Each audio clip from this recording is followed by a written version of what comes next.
Você sabia que os probióticos podem ajudar a prevenir o câncer do intestino? Você sabia? Então vem comigo que esse vídeo é para você, para que você tenha um intestino saudável sempre e aprenda a se prevenir e a evitar o câncer. Então vem aqui e você vai entender tudo. Meu nome é Karina Palatinic e nesse vídeo você vai aprender as causas do câncer, os fatores de risco de câncer de intestino, como investigar quais exames você deve fazer se você está com suspeita de câncer do intestino ou se você quer descartar qualquer possibilidade, como prevenir com probióticos, como tomar esses probióticos, quais são as cepas ideais para prevenir e por quanto tempo você deve tomar. Então fica ligadinho nesse vídeo, que esse vídeo tá sensacional, é muita informação importante, é muito conteúdo para transformar a sua saúde e a sua imunidade. Se você não me conhece, meu nome é Karina Palatinic, se inscreve aqui no canal, já deixa seu like.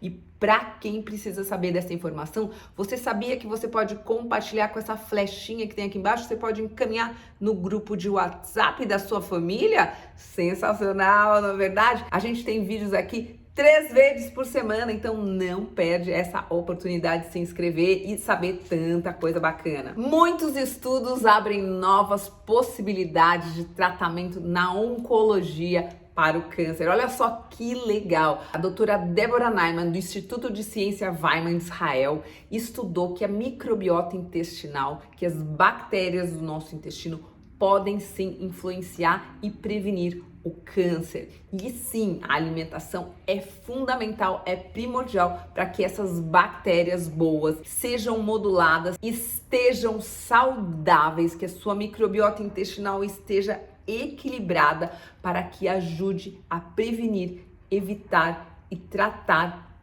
o câncer. Olha que maravilha, gente. A gente já sabe que a nossa microbiota intestinal é composta de trilhões de micro-organismos vivos, de bactérias do bem, bactérias do mal, de probióticos, fungos. Tem uma gama, um exército lá dentro de defesa do nosso organismo. E essa microbiota intestinal, que hoje é considerada um órgão lá no nosso intestino, pesa de 3 a 4 quilos, é responsável pela nossa imunidade. Um desequilíbrio nessa nossa microbiota intestinal, que a gente chama de desbiose intestinal, pode afetar a forma como o nosso organismo reage a uma célula mutante, uma célula cancerígena. Então, se você está com a microbiota saudável, essa microbiota pode te defender e aniquilar essa célula cancerígena. Ao contrário, se você está em desbiose, se sua microbiota está em desequilíbrio, ela não consegue te defender dessas alterações.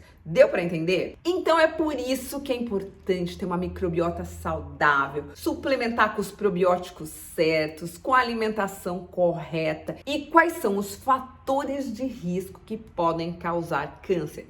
Anota aí, pega um papelzinho, porque você tem que evitar esses fatores de risco. Número 1, obesidade. Se você tem o IMC acima de 30, que é índice de massa corporal acima de 30, o seu risco de ter câncer no intestino é maior do que a população que está com IMC até 25. Até 25 é normal, tá, gente? Não tem problema, mas se você tem um índice de massa corporal acima de 30, o IMC maior do que a média, já é gordo e obeso, você sim tem um risco maior de ter câncer. Número 2, tabagismo. Se você é fumante, já pode começar a parar agora, porque também é um risco maior de câncer do intestino. Número 3, quem bebe álcool.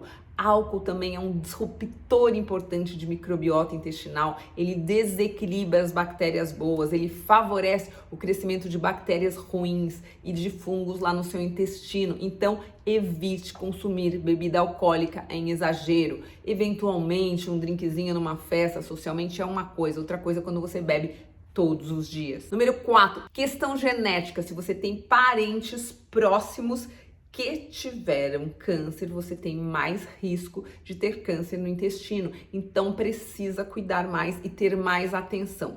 Vou explicar quando eu falar na parte dos exames como você tem que ter mais cuidado se você tem algum parente próximo que teve câncer no intestino. Número 5, doença inflamatória intestinal. Quem tem retocolite ulcerativa, quem tem doença de Crohn, tem mais risco de ter câncer. Sim, fato.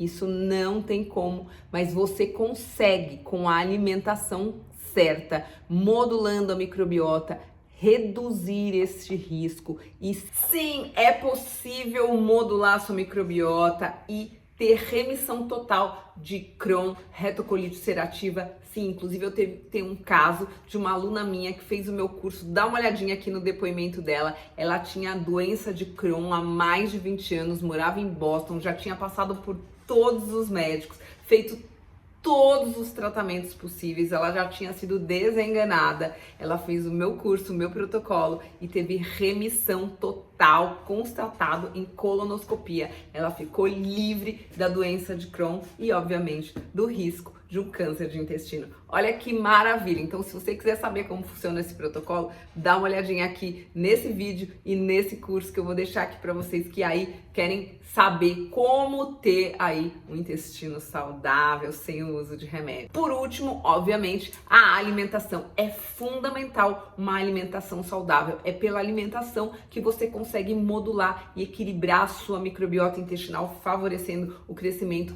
de bactérias boas, dos probióticos que são a nossa imunidade, nosso exército de defesa. Dentro da alimentação é óbvio que a gente vai falar para diminuir o consumo de leite, de glúten, de açúcar, de adoçante, mas a gente não pode esquecer dos alimentos industrializados, principalmente daqueles que têm corante. Os corantes são altamente cancerígenos, eles contêm nitrosaminas, que são muitíssimo usados tanto na indústria farmacêutica como na indústria alimentícia e deveriam ser proibidos porque são gatilhos para câncer. Além disso, os embutidos como salsicha, salame, peito de peru, todos esses embutidos que a gente consome, eu não, tá? Mas que o pessoal consome por aí, são grandes disruptores de microbiota intestinal, ou seja, dão desbiose intestinal, fazendo com que as suas bactérias boas fiquem em minoria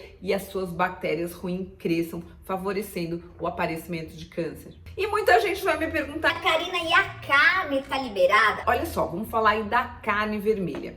Você sabe que realmente a carne vermelha, recentemente, um estudo de 2019, foi feita com amostragem de 4 milhões de pessoas, com 14 especialistas em 7 países diferentes, para estudar durante anos o consumo de carne vermelha e os efeitos deles na relação no câncer de intestino. E de verdade, chegou-se à conclusão de que a carne vermelha não é a grande vilã, não. Sabia disso? A Organização Mundial de Saúde preconiza que, em média, 500 gramas de carne por semana é ok para as pessoas consumirem. Aqui no Brasil, as pessoas consomem mais, consomem em média 850 gramas de carne por semana. Aqui no Brasil, a gente consome mais carne do que fora do Brasil. Mas, gente, presta atenção, nesse estudo ficou claro que a carne não é o grande causador de câncer do intestino, não é uma preocupação primordial. Já vou falar qual é a mais importante, tá bom? Já já. Mas sim, a carne em altas temperaturas, sabe aquela carne esturricada? Essa sim pode causar câncer no intestino consumida em grandes quantidades. Mas a carne grelhadinha numa temperatura ok, sem ser aquela esturricada, então ela não faz tão mal assim. Então, olha só, o grande perigo, o grande gatilho do câncer no intestino são aqueles pólipos não tratados. São pequenas verruguinhas que vão aparecendo ali no intestino e que, se não tratadas, podem virar um câncer. Deu para entender? E como é que a gente vai investigar se você está ou não com risco de câncer? Vamos lá, e agora nós vamos falar sobre os exames. É preciso fazer sim colonoscopia. E aí vocês vão perguntar, a partir de que idade? Então, normalmente, se você não tem nenhum risco, você pode fazer a partir dos 45 anos. Beleza? Tudo bem. Acontece que tem um fator de risco que eu expliquei para vocês, não é verdade? Se você tem algum parente na família que tem câncer ou que teve câncer, parente próximo, então você tem que se preocupar em antecipar a fazer essa videocolonoscopia. Mas assim, como é que eu vou saber? Vamos supor, se você tem um parente que teve câncer aos 80 anos, a sua idade de começo de exame é 45 anos mesmo, com a maioria da população. Porém, se foi um caso de câncer precoce, o que é um caso de câncer precoce no intestino? É abaixo dos 40 anos. Então, se teve um caso de câncer precoce no intestino, ou seja, abaixo de 40 anos na sua família, então você tem que começar a fazer exame de colonoscopia 10 anos antes da idade de que esse seu parente começou a fazer. Exemplo, se o seu pai ou a sua mãe teve um câncer de intestino aos 40 anos, você tem que começar a fazer colonoscopia aos 30 anos, 10 anos antes, para prevenir, já que ele teve um câncer precoce de intestino. Aí você vai perguntar, e se ele tinha 35 anos quando aconteceu isso? Então você tem que começar a fazer exame de colonoscopia aos 25 anos. Deu para entender como você vai se prevenir, se proteger, levando em consideração todos os riscos? E aí, outros exames que são importantes para mapear aí o seu sistema gastrointestinal. A endoscopia também é importante, a colonoscopia é importante, uma é por cima, outra é por baixo, e tem as cápsulas endoscópicas que você também engole e ela vai fotografando todo o seu trato gastrointestinal. Qual é o porém dessas cápsulas? Ela é menos invasiva, você não tem que fazer anestesia nem nada disso,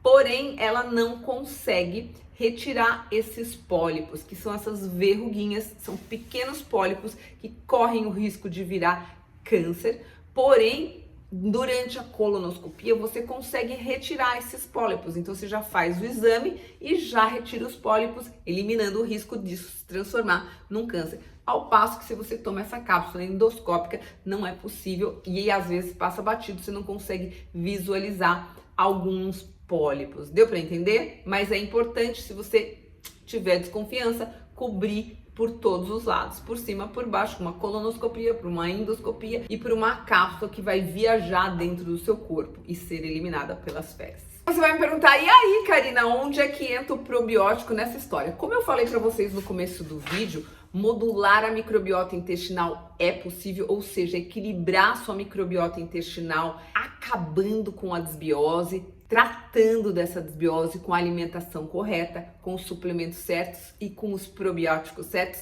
é possível. Quando você tem uma microbiota saudável, você evita que esses pólipos tenham uma mutação genética e se transformem em câncer. Então, consumir probióticos ajuda a sua microbiota a ficar saudável e evita essa mutação genética que transforma os pólipos em câncer. Deu para entender? E como você vai ter uma microbiota saudável? Como eu evito essa desbiose? Tem o passo a passo aqui, ó, nesse curso, os 4 pilares do intestino saudável, onde eu ensino a alimentação certa, as mudanças de hábitos e os probióticos certos que você tem que tomar para ter uma microbiota saudável e evitar que esses pólipos se transformem em câncer do intestino. Aí você vai me perguntar, Karina, quais são os melhores probióticos, quais são as melhores cepas probióticas para prevenir o câncer do intestino? Então eu vou falar para vocês. No mínimo, o probiótico tem que ter no mínimo 4 bilhões de micro-organismos vivos, que já é bem pouquinho,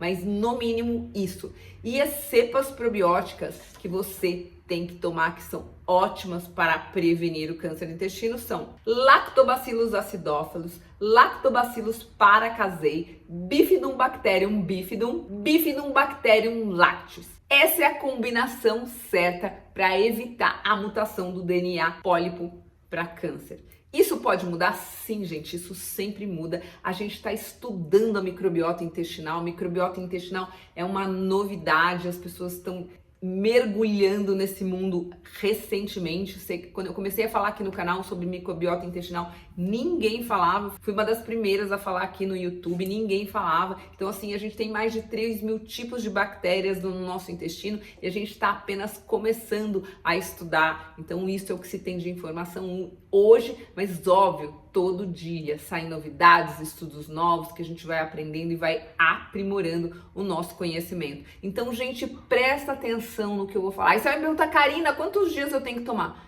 Probiótico você tem que tomar para sempre. Você precisa aprender a tomar o probiótico certo para você. E por quanto tempo? Indefinidamente.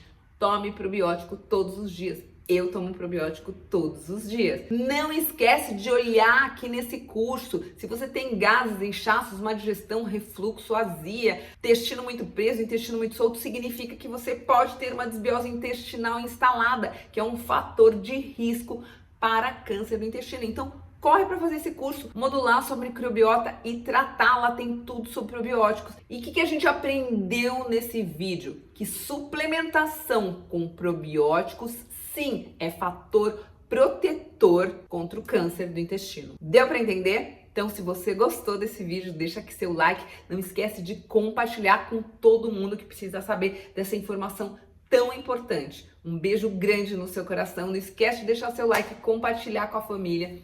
Beijo grande. Tchau, tchau.